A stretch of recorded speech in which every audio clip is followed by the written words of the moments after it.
Il percorso dell'autonomia del Veneto sembra essere diventato una partita a poker. Sul tavolo verde, a forza di rilanci, è ormai altissimo il cumulo delle aspettative espresse dai 2 milioni di veneti che un anno e mezzo fa sono andati alle urne per il referendum.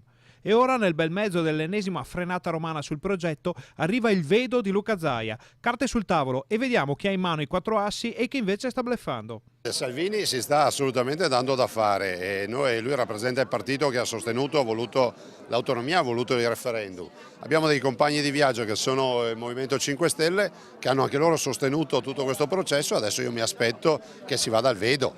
In fin dei conti non c'è...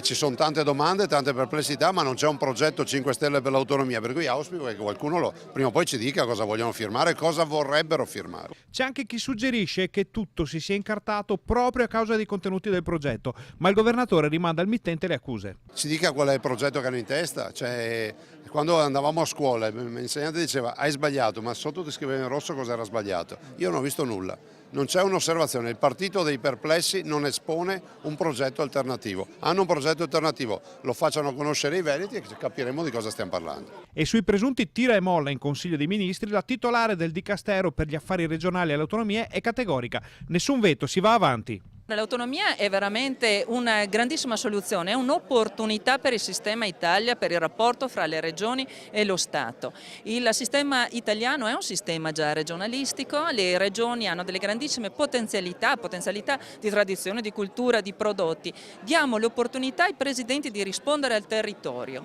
e rispondere al territorio in termini di maggiore efficienza e vicinanza allo stesso. Aumentano anche le responsabilità, quindi autonomia significa anche responsabilizzazione.